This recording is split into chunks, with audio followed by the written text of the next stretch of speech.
Praise the Lord. November 14వ తేదీ 2024. ఈరోజు దేవుని వాగ్దానము.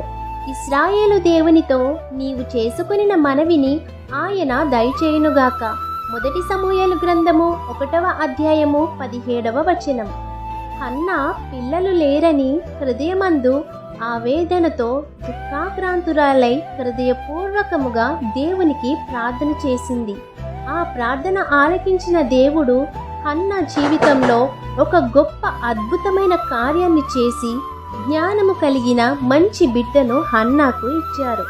హృదయపూర్వకముగా చేసిన ప్రార్థన దేవుని దగ్గరకు చేరుస్తుంది.